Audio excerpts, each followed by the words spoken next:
The rain in Seattle doesn't fall, it bleeds. It mixes with the neon glare of Pioneer Square, turning the asphalt into a slick, shimmering mirror that reflects everything Elias Thorne is trying to forget.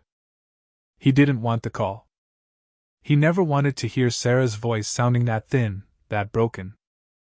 But when a text arrived with nothing but a set of geographic coordinates and a single word, checkmate, the old clock in his head started ticking again. Now, Elias stands inside the skeletal remains of Dock Terminal 4. The air smells of salt, creosote, and copper. Above him, the corrugated iron roof groans under the weight of the storm, weeping dirty water onto the concrete floor below. Someone has been drawing. White chalk lines, perfectly straight, stretch across the expanse of the terminal, mapping out a massive grid. 64 squares. A chessboard drawn for giants. In the center of the board, directly underneath a single, humming sodium lamp, sits a heavy wooden rocking chair. Sitting in it is a mannequin, dressed in a faded charcoal trench coat that Elias recognizes instantly. It's his. The one stolen from his locker 3 winters ago, the night the Blackwood case supposedly went cold. The plastic face of the mannequin stares into the gloom, its synthetic eyes blank and unblinking. In its rigid hands, it clasps a heavy, silver-plated frame. Inside the frame is a photograph. It isn't a picture of a victim. It's a high-contrast, black and white portrait of Elias himself, taken from a distance through a rain-streaked window. Across his throat, someone has dragged a thick, red grease pencil. A floorboard creaks behind him. Not a casual step, the deliberate, weighted movement of someone who has been waiting in the dark. Elias doesn't turn around. He reaches slowly into his coat, his fingers wrapping around the checkered grip of his Smith & Wesson. The cold steel feels heavy, almost mocking. "You're late, Elias," a voice echoes through the rafters. It's a rasping, familiar whisper, a sound that has haunted his nightmares for 5 years. The voice of a dead man. The queen has already crossed the board. Elias spins, bringing the weapon up, but the shadows plunge into motion. A gaunt, towering silhouette lunges from the fog, the silver flash of a blade cutting through the orange light, aiming directly for his chest. The human mind is an unreliable filing cabinet. It misplaces dates, blurs faces, and warps conversations until they sound like radio static. But it never forgets the smell of a crime scene. For Detective Elias Thorne, that smell was always a sickeningly sweet cocktail of cheap copper, damp cedar, and wet wool. It was 4:15 a.m. when the squad car finally rolled into the gravel lot of the King County Medical Examiner's office. The rain had settled into a steady, spiteful drizzle that blurred the high-voltage street lamps into fuzzy orange halos. Elias stepped out of the cruiser, his joints popping in a dull, rhythmic protest. He was 42, but tonight his knees felt 60. He pulled the collar of his heavy wool coat up against the chill, lit a crushed Camel cigarette, and let the smoke burn his lungs before walking inside. The basement smelled of formaldehyde and industrial pine cleaner. Down here, the city's chaotic violence was reduced to a cold, sterile algebra. Sarah Jenkins was already there, leaning against a stainless steel counter with a cardboard cup of lukewarm station coffee in her hand. At 34, Sarah was sharp, too sharp for her own good, Elias often thought. She had eyes like polished flints and a clean, no-nonsense bob that hadn't changed since she joined the homicide unit. She looked up as Elias entered, her gaze lingering on the dark purple bruises of exhaustion carved under his eyes. "You look like hell, Eli," she said, her voice flat but not unkind. "It's a local trait," Elias mumbled, dropping his cigarette butt into a biohazard bin. "What have we got?" Sarah didn't answer with words. Instead, she nodded toward the center of the room, where Dr. Marcus Vance stood over an aluminum autopsy table. Vance was a small, meticulous man who handled corpses with the delicate reverence of an antiquarian sorting through first-edition manuscripts. On the table lay a young woman. Her skin had already taken on the waxy, translucent quality of marble under the harsh fluorescent lights.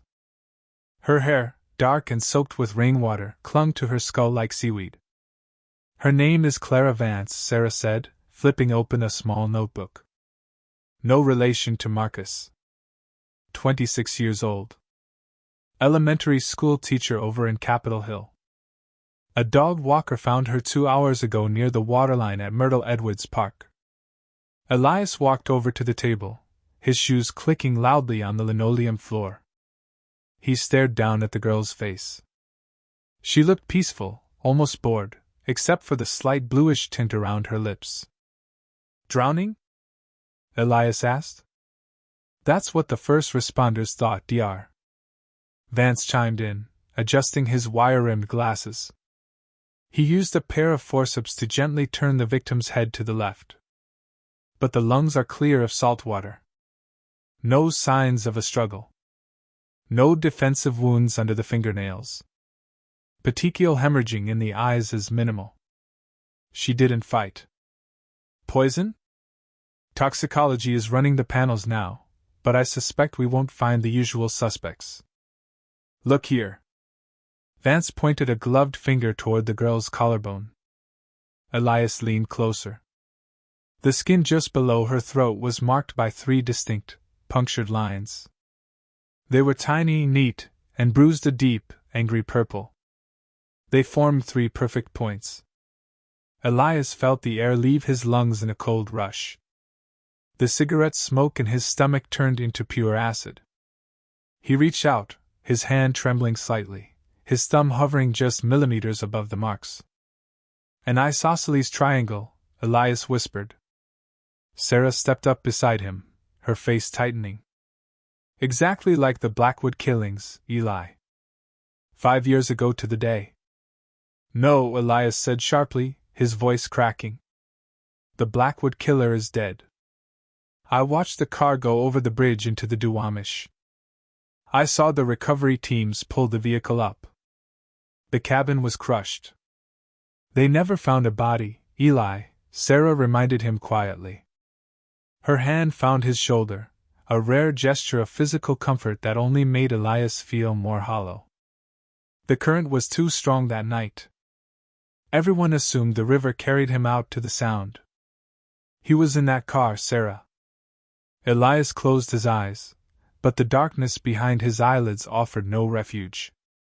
Instead, it showed him the blinding headlights, the screech of tearing metal on the steel grating of the bridge, and the horrifying realization that the man who had terrorized Seattle for 18 months had finally escaped the only way he knew how, by sinking into the black. Then we have a copycat, Sarah said. Because it doesn't stop with the triangle on the neck. Come look at her hands. Elias forced his eyes open. Dr. Vance folded back the white sheet covering the lower half of Clara Vance's body. Her arms were crossed over her chest in a classic mortician's pose, but her fingers were locked in a strange, rigid grip. Clamped tightly between her cold thumbs and index fingers was a small, carved piece of dark ebony wood. It was a chess piece. A knight. The piece was forced into her hand post-mortem, Vance explained.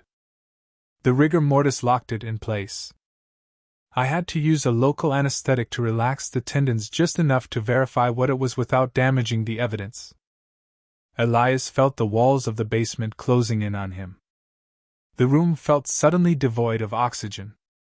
The Blackwood killer, the real one, had never left chess pieces on his victims. He left letters. He left complex, coded riddles typed on an old Remington manual typewriter. The chess motif was new. It was a variation on an old theme, a terrifying evolution. Where are the files? Elias asked, his voice dead and mechanical. On your desk, Sarah replied. I had the archives pull everything from 1999 through 21. It's a mountain, Eli. If this is a copycat, they've done their homework. The media never got the details about the triangle markings. We held that back from the press.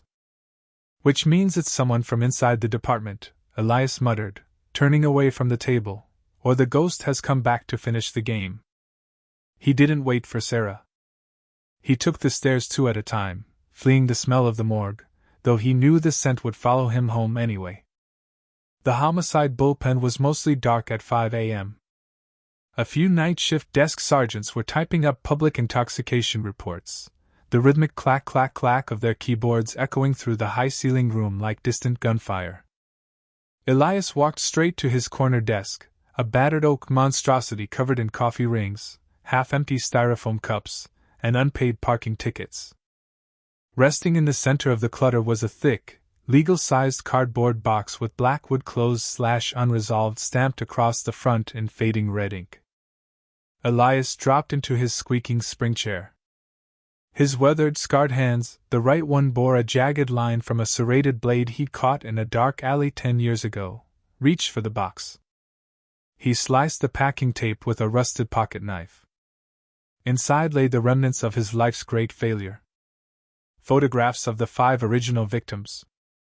5 young women, all found in public parks, all marked with the exact same 3-point geometric puncture on their throats. Elias spread the black and white glossies across his desk like a tarot reader dealing a hand of doom. He grabbed a large, creased paper map of the city of Seattle from a side drawer and pinned it directly to the corkboard on his wall. With a box of red pushpins, he began marking the locations. Pin 1. Discovery Park. 2019. Pin 2. Volunteer Park. 2020. Pin 3. Green Lake. 2020. Pin 4. Alki Beach. 2021. Pin 5. The Duwamish Waterway. 2021. And finally, the new pin. Pin 6. Myrtle Edwards Park. 2026. Elias took a spool of thin, red cotton thread from his desk drawer. He tied it around the first pin, then stretched it to the second, then the third. His fingers moved with a frantic, practiced speed. He knew the lines by heart. He had drawn them 1,000 times in his head during sleepless nights spent staring at his bedroom ceiling. When he finished tying the thread around the new location at Myrtle Edwards Park, he stepped back, his chest heaving. The thread didn't form a random web. Connected to the older sites, the lines created a massive, chillingly precise geometric shape that spanned the entire geographic footprint of the city. An isosceles triangle. The new murder wasn't just a random act of violence. It was a correction. The killer was completing a shape that had been left broken 5 years ago. Jesus, Eli, a voice whispered from behind him. Sarah was standing in the doorway of the bullpen, her coat still wet from the rain. She looked at the map, then down at Elias's hands, which were stained with red ink from an old stamp pad he knocked over. "He's not copying," Elias said, his voice barely audible over the sound of the wind rattling the bullpen windows. "He's resuming." Sarah walked over, her boots thudding softly on the floor. She picked up one of the old case files from the open box, its yellowed pages crinkling under her fingers. "If it's him, how did he survive that drop?" The drop from the bridge was over 100 feet into freezing, turbulent water. No one survives that without a boat waiting below. "Maybe someone was waiting," Elias said. He picked up his pen, his hand hovering over the map, his mind spinning down a dozen dark corridors at once. Or maybe he's not human. Maybe he's just a disease this city can't shake. Before Sarah could respond, the black, heavy plastic rotary phone on Elias's desk began to ring. The sound was shockingly loud in the quiet room. Brrring. Brrring. Elias froze. Nobody called his direct line at this hour unless it was the dispatcher, and the dispatcher always used the radio first. He looked at Sarah. Her eyes were wide, her breath caught in her throat. Elias reached out and picked up the receiver. He lifted it to his ear, his knuckles turning white against the black plastic. "Thorne," he said. For a long 3 seconds, there was nothing but the heavy, rhythmic hiss of long-distance static. Then, a low, wet breath rattled through the line. "Check," the voice whispered. It was a dry, paper-thin rasp that sent a jolt of pure electricity down Elias's spine. "The white pawn has fallen, detective." "Your move." The line went dead with a sharp, metallic click. Elias kept the receiver pressed to his ear, his face turning an ash-gray color under the fluorescent lights. His breath hitched. His eyes, normally a dull, guarded hazel, were wide with a mixture of terror and absolute, paralyzing realization. "Eli?" Sarah asked, her voice rising in panic. "Eli, who was it? What did they say?" Elias didn't answer. He slowly lowered the phone back onto its cradle. He looked down at his desk, where the glossy photograph of Clara Vance seemed to stare back at him, her dead eyes accusing him of a crime he hadn't committed, but one he had failed to stop. The game wasn't over. It was just entering the end game. The sound of the dial tone lingered in the air long after the click, a flatline hum that seemed to match the rhythm of Elias's stalling heart. "Eli!" Sarah's voice finally broke through the paralysis. She grabbed his forearm, her grip tight enough to bruise. "Talk to me." "Who was on the line?" Elias slowly pulled his arm back, his movements heavy, like a man dragging himself out of a swamp. He looked at his hand. The skin was dry, the knuckles white. "It was him, Sarah." It was the Blackwood voice. "I'd know that rattle anywhere. It sounds like dry leaves scraping across a sidewalk." "What did he say?" "He said check. He called Clara Vance a white pawn." Elias looked back up at the map, his eyes tracing the red threads that spanned from the rocky shores of Alki to the dark waters of the Duwamish. "He told me it's my move." Sarah let out a sharp, breathy laugh that held no humor. "It's a hoax, Eli." "It has to be. The line isn't secure. Half the precinct knows your direct extension. Some sick bastard in the department, or a reporter with a police scanner." "No," Elias interrupted, his voice dropping into a harsh whisper that silenced the bullpen. "The press doesn't know about the triangle. And they don't know about the voice. The killer always spoke through a damp handkerchief during the original crisis, but to me, on the bridge. He took it off. He whispered right into my face before I pushed the car over. He told me we'd play again when the board was clear." Sarah stared at him, the skepticism in her eyes slowly giving way to a cold, creeping dread. "If it's really him, where has he been for 5 years, Eli?"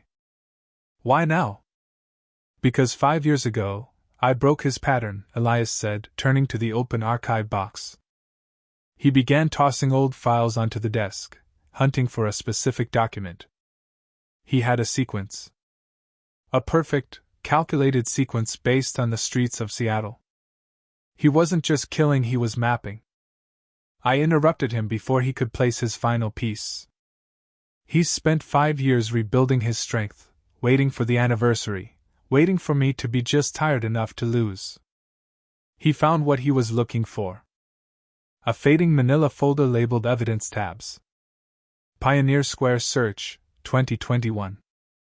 Inside were dozens of Polaroids of old, abandoned spaces, the places the Blackwood killer used to frequent before he went under. "Look at this," Elias said, jamming a finger down onto a photo of a subterranean brick archway. The Seattle Underground. After the Great Fire of 1889, they rebuilt the city right on top of the old streets. The original storefronts, the old sidewalks, they're still down there, buried under 5 feet of concrete and asphalt. It's a literal city beneath the city. That's where he hid then. That's where he's hiding now." Sarah leaned over the desk, her brow furrowed as she studied the coordinates written on the back of the photo. "The underground is mostly sealed off, Eli. The tourist routes only cover a couple of blocks near Pioneer Square. The rest of it is a labyrinth of unstable brick, rotting timbers, and gas leaks. It's suicide to go down there without a city engineer. Then we find a city engineer, Elias said, snapping the folder shut and grabbing his coat. Or we go down alone. But I'm not sitting here waiting for the phone to ring again. An hour later, the rain had intensified, turning into a torrential downpour that choked the storm drains and flooded the intersections of lower downtown. Elias and Sarah stood in the basement of an abandoned printing shop on First Avenue. The air down here was thick with the scent of mold, old ink, and ancient dust. In the corner of the room, behind a stack of rusted printing press gears, sat a heavy iron grating secured by a thick, modern padlock.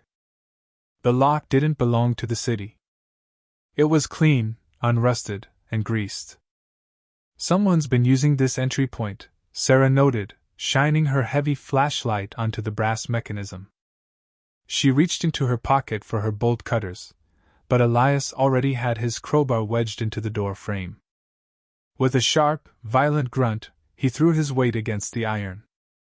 The old brick crumbled around the hinges with a wet, grinding crunch, and the gate swung inward, yawning open into absolute blackness.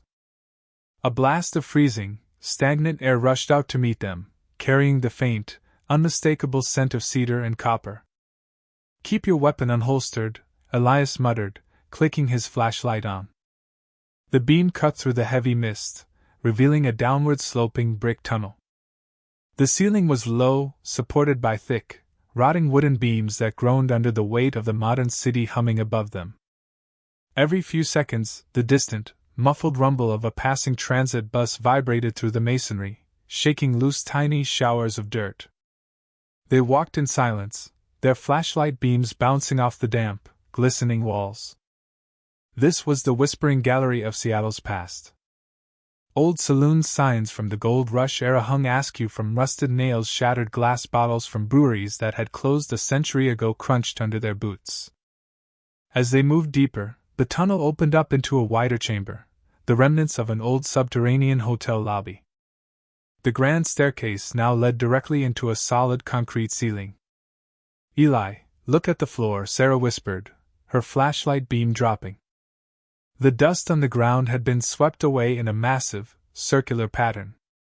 In the center of the clearing stood a single, pristine piece of furniture. A Victorian-era writing desk made of dark mahogany.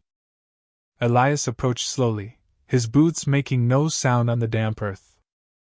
Resting on the desk was an antique, cast-iron typewriter.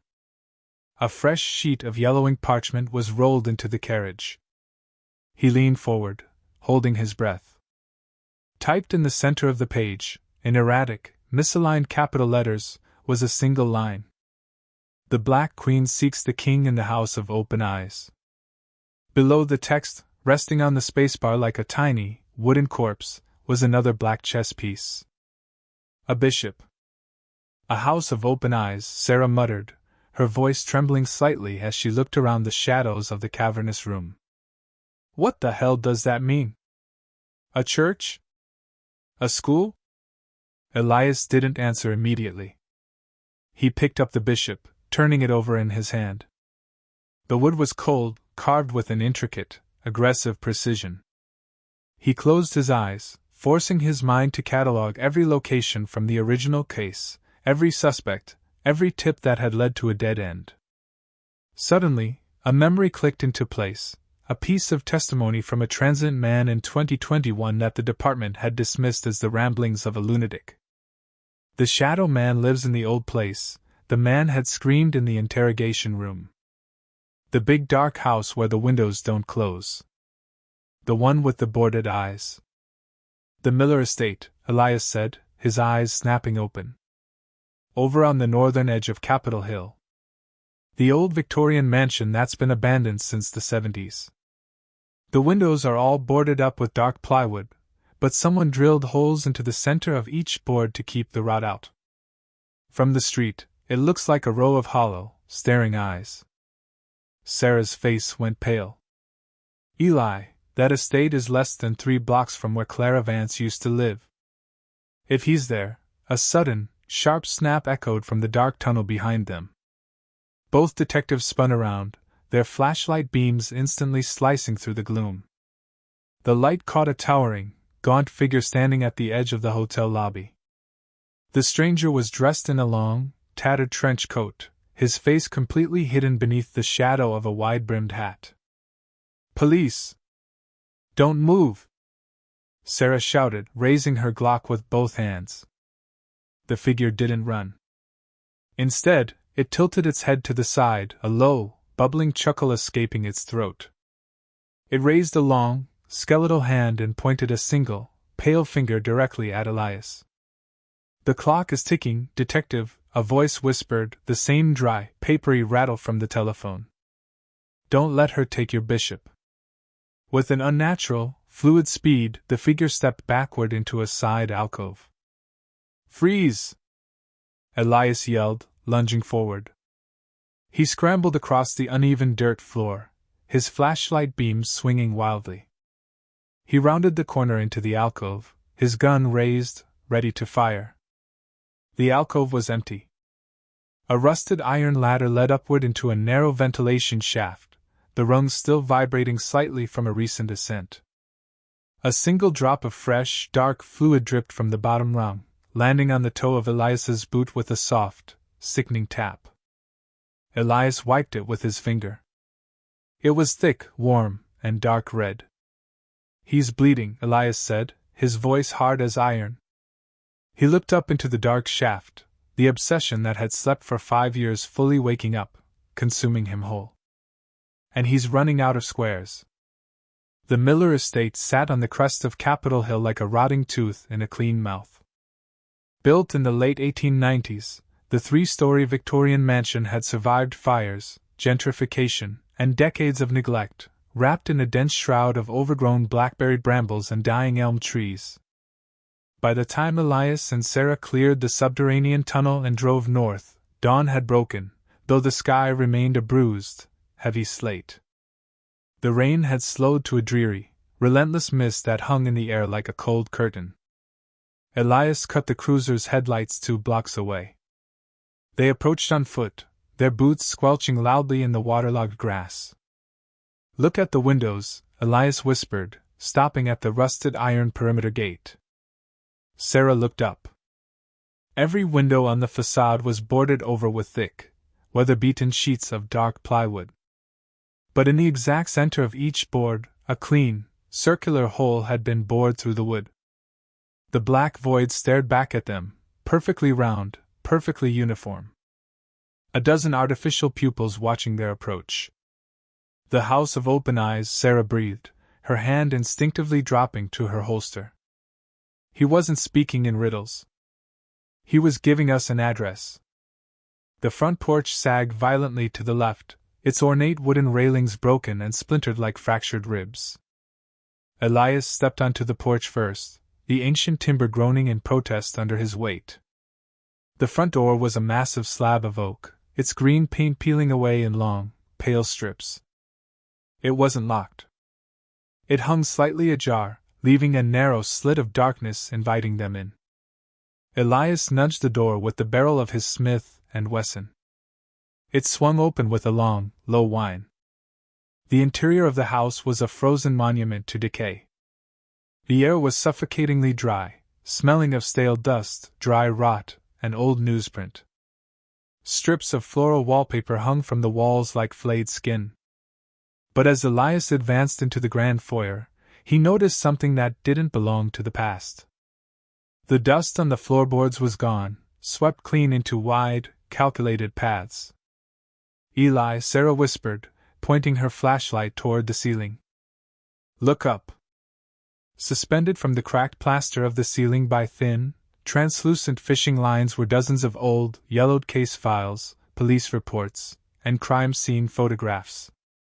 They hung in a spiraling vortex, turning slowly in the faint draft created by the open door. Elias reached out and caught one of the swinging pages. It was a copy of the autopsy report for Clara Vance, dated only hours ago. Attached to it with a rusty paperclip was a Polaroid of her cold, rigid hand clutching the ebony knight.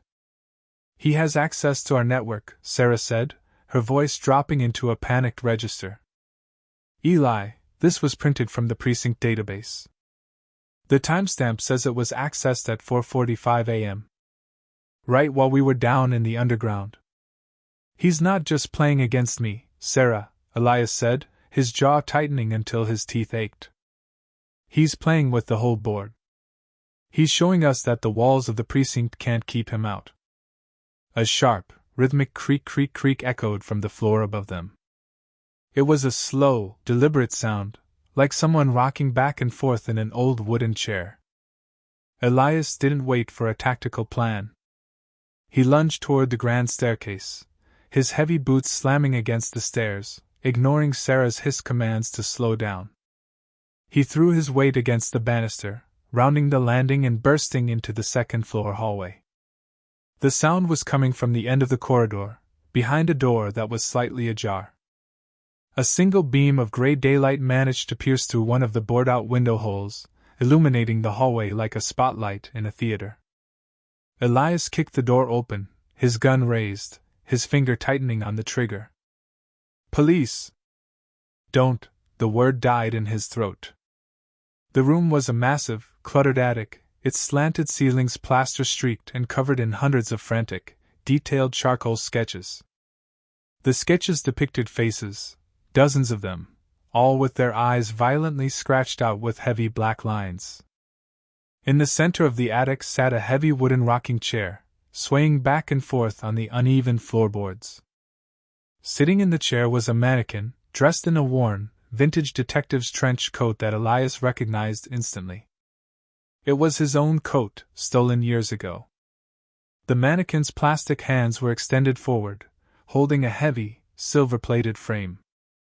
Inside the frame was an old, aged photograph of Elias himself, taken during the height of the original Blackwood investigation. His face in the photo looked exhausted, haunted, and broken. But it was the bottom of the frame that made Elias's stomach drop. Resting in the mannequin's lap was a black wooden rook piece. And beneath the chair, pools of fresh, sticky blood were slowly seeping into the dry wood of the floor, dripping down from the seat. Elias advanced, his breath coming in shallow, ragged gasps. He pulled the trench coat back from the mannequin's plastic torso. Hidden beneath the fabric was a human body, crammed into the hollow space behind the chair's cushions. It was a man, gaunt and pale, his throat cut from ear to ear in a clean, professional stroke. A small, neat isosceles triangle was carved into his forehead. "Oh my God," Sarah whispered, entering the room behind him, her face turning completely white. "Eli. That's Detective Miller. The old detective who handled the initial missing persons reports back in 2019. He retired 3 years ago." "He's clearing the pieces," Elias said, his voice entirely devoid of emotion. He stared at the dead detective, then down at the black rook in the mannequin's lap. Miller wasn't a bystander. He was the one who misplaced the evidence files on the second victim. "I thought it was just incompetence. But the killer knew." Elias looked at the sketches on the wall. Hundreds of drawings of his own face, mixed with images of chessboards, geometric shapes, and names written in a frantic, spidery script. Suddenly, the silence of the attic was shattered by a sharp, electronic chirp. It wasn't a rotary phone this time. It was a modern police radio, resting on a wooden crate in the corner of the room. A voice broke through the static, crisp and urgent. All units, we have a code 30 at the Seattle Port Authority, Terminal 4. Reports of an active trespasser and an explosion in the main cargo bay. All available units respond immediately." Elias and Sarah exchanged a look of pure, unadulterated horror. "The terminal," Elias said, the realization hitting him like a physical blow. "The coordinates he sent me in the hook. He didn't want me to find him here. He wanted me distracted while he moved his final piece to the edge of the board." He turned and bolted down the stairs, leaving the house of open eyes behind him, his mind screaming with the terrifying realization that the endgame had already begun. The siren of the Crown Victoria wailed against the downpour, a lonely, mechanical shriek cutting through the dark, rain-slicked streets of Seattle. Elias kept his foot floored, the tires fighting for traction on the flooded blacktop of Alaskan Way. Beside him, Sarah was on the radio, her voice competing with the frantic clatter of the windshield wipers. "Dispatch, this is Unit 2 North, we are approaching Terminal 4, she yelled into the mic. "Status on the Port Authority units?" "Over." Static barked back, chopped and frantic. "Unit 2 North, Port Authority has 2 units on scene, but communication is down.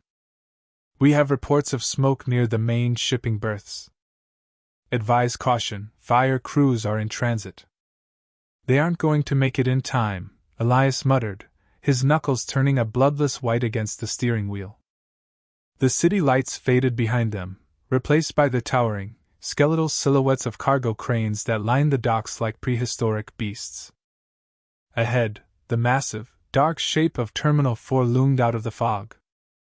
It was a derelict industrial terminal, its corrugated metal walls rusted and weeping orange streaks under the lash of the storm.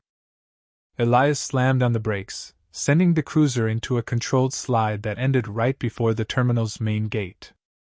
The gate had been torn open, the heavy steel chain snapped like a piece of twine. They stepped out into the freezing deluge.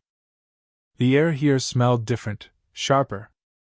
It was the scent of ozone, burned electrical wiring, and the deep, brackish stench of the Puget Sound churning just feet below the floorboards.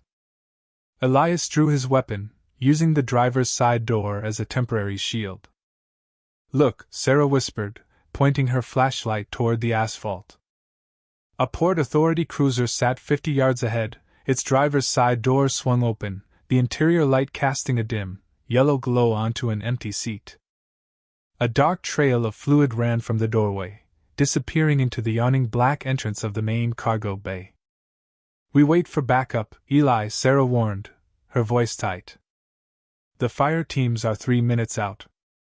3 minutes is a lifetime in a game like this, Sarah, Elias said, his voice dropping into that cold, fatalistic calm that always terrified her.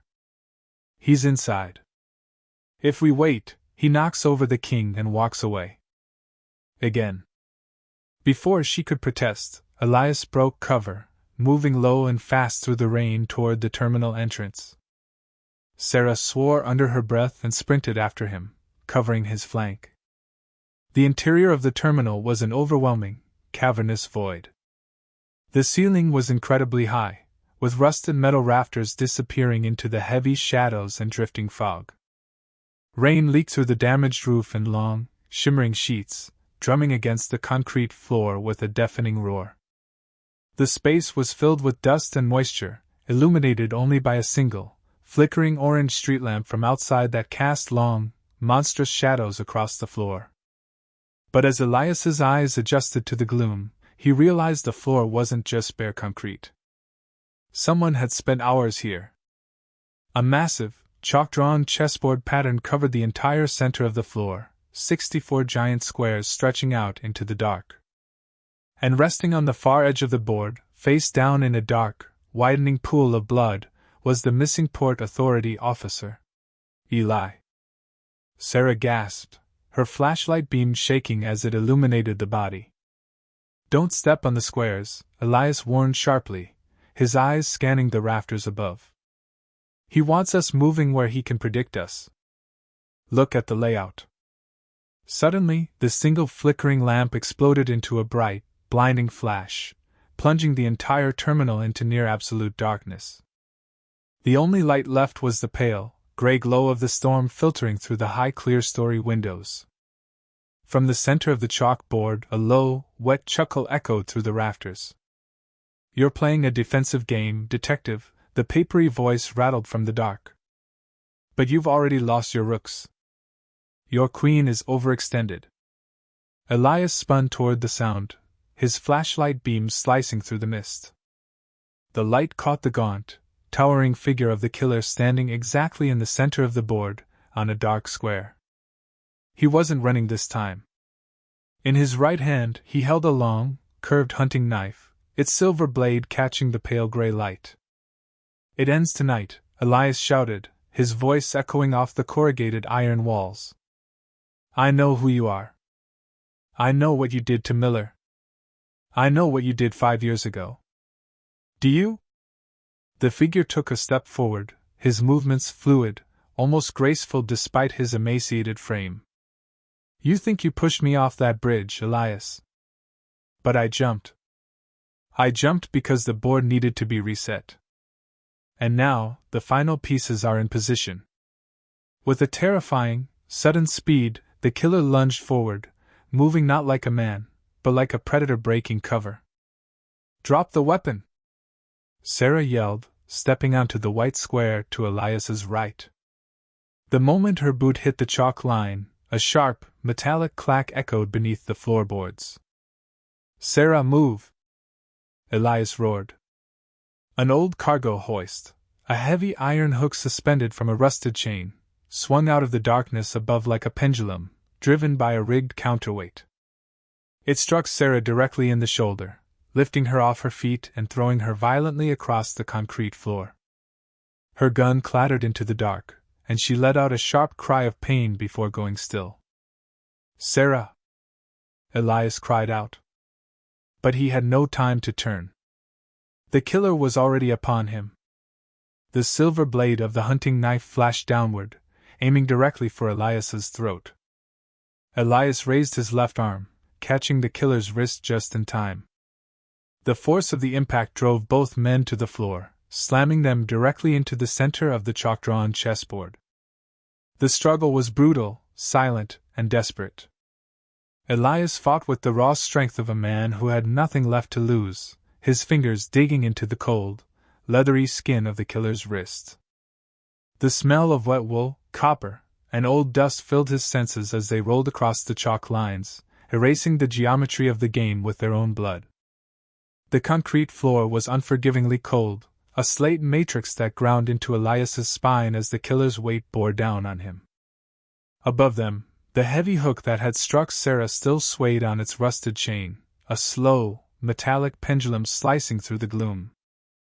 Elias's hands were slick with rainwater and a dark, sticky warmth that he couldn't yet identify as his own or his enemy's.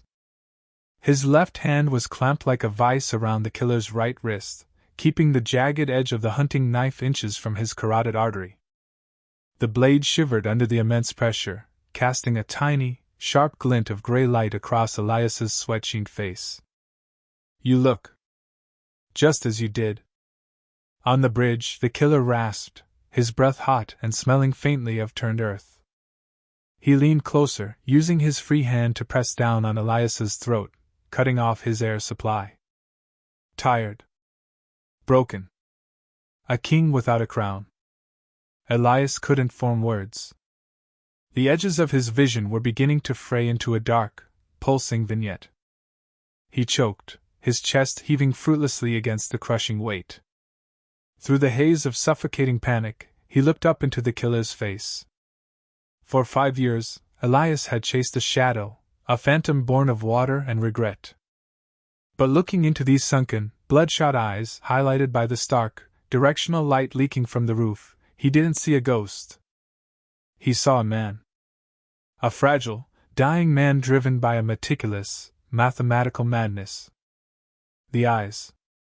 They weren't the eyes of a stranger. Elias's mind, spinning down to its final reserve of oxygen, suddenly tore through the final layer of the file. The charcoal sketches in the Miller attic. The flawless access to the precinct's internal database. The signature isosceles triangle. Julian. Elias choked out, the name tearing from his throat like broken glass. The killer's grip froze for a fraction of a second. The dry, rattling chuckle died in his throat.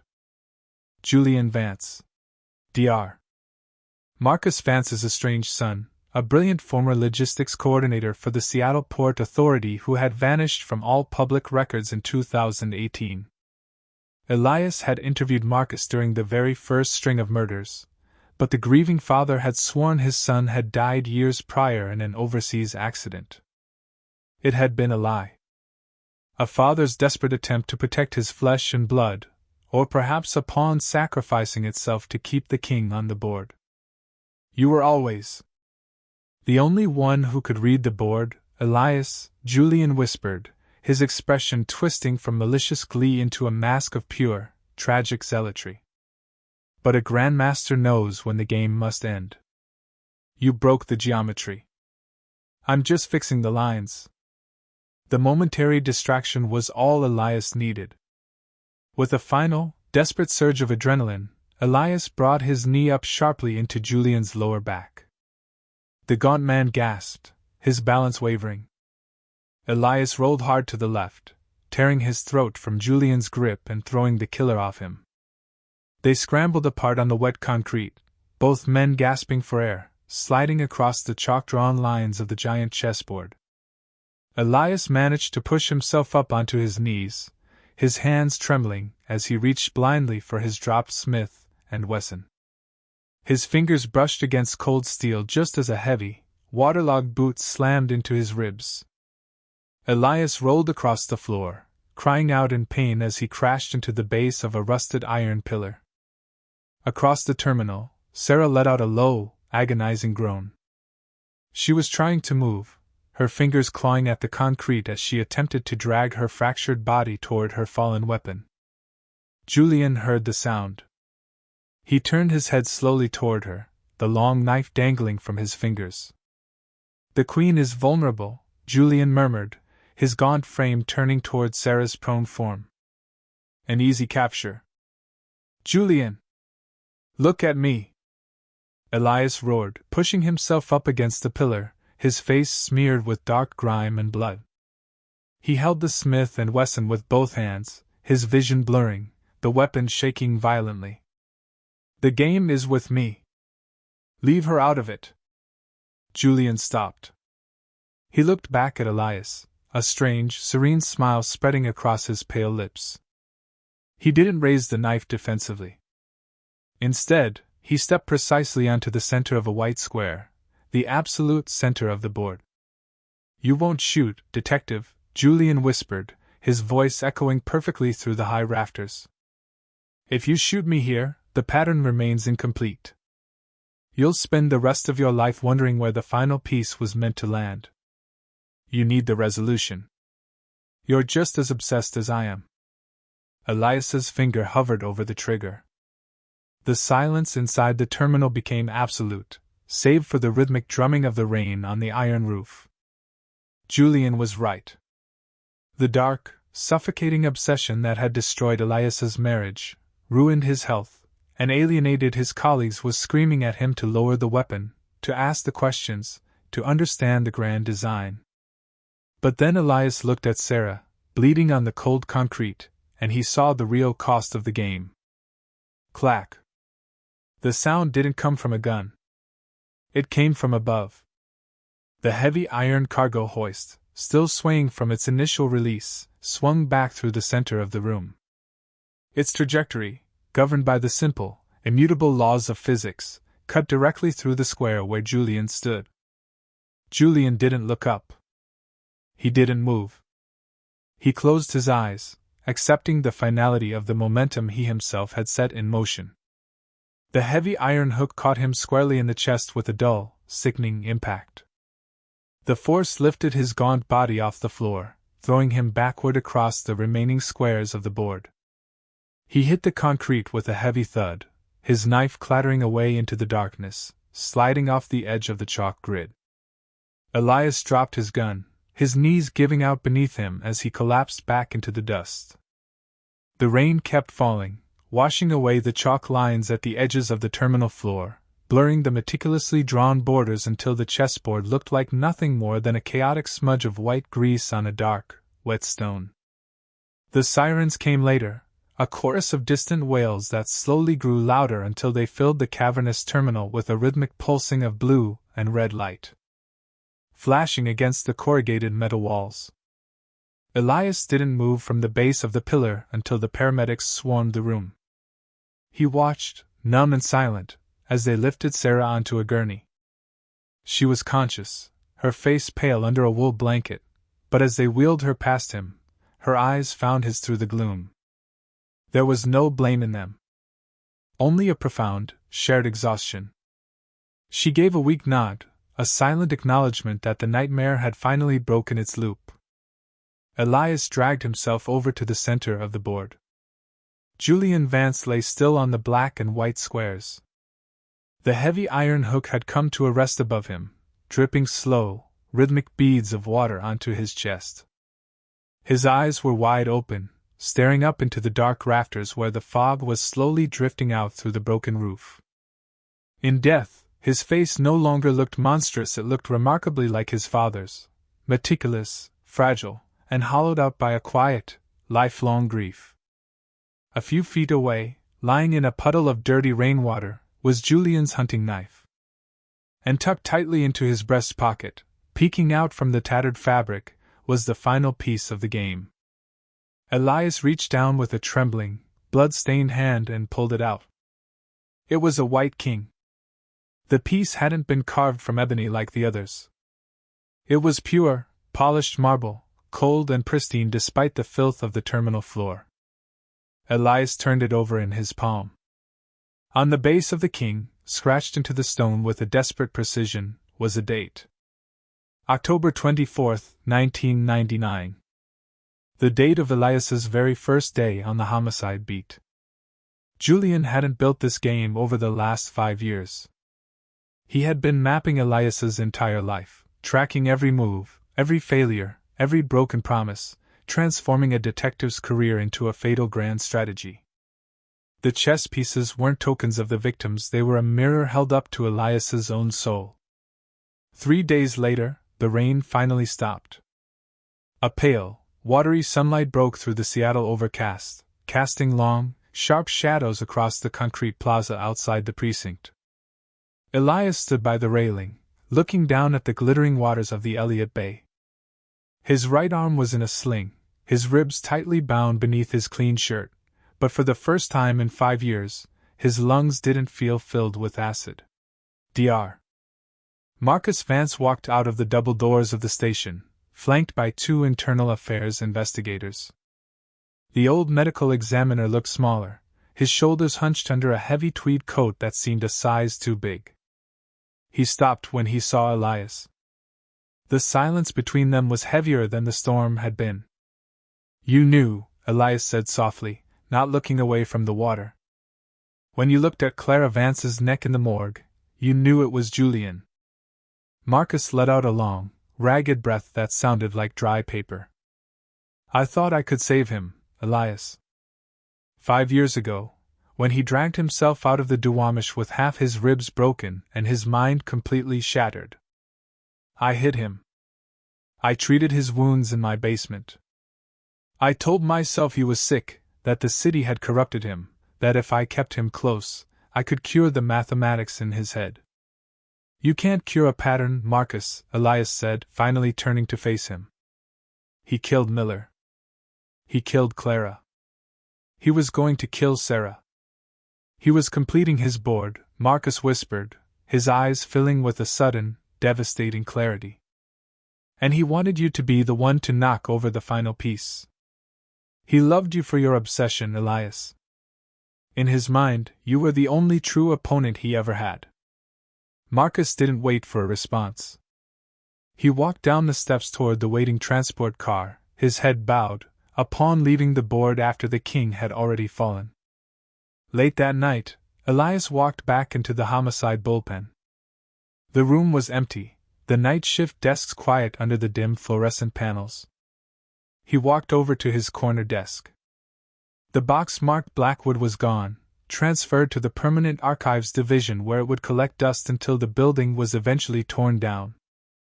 The map on his wall had been stripped bare, only the tiny, dark holes from the pushpins remained, a ghost of an isosceles triangle left behind in the corkboard. Elias sat down in his squeaking spring chair. He pulled a small, velvet drawstring bag from his pocket and emptied it onto the oak desk. 6 chess pieces tumbled onto the wood. 5 black, 1 white. He didn't arrange them into a grid. He didn't look for a hidden meaning or a final, coded riddle. Instead, Elias picked up the heavy brass wastebasket from beneath his desk and set it between his knees. One by one, he dropped the pieces inside. The knight. The bishop. The rook. The white king. The metallic thud of each piece hitting the bottom of the bin echoed through the quiet room, a small, definitive cadence that marked the true end of the game. Elias reached into his pocket, pulled out his pack of camels, and realized it was empty. He crushed the cardboard pack in his fist, tossed it into the bin on top of the Marble King, and stood up. He didn't look back at the map wall. He didn't check his phone for messages. He walked out of the bullpen, turning off the lights behind him, leaving the shadows exactly where they belonged, in the past.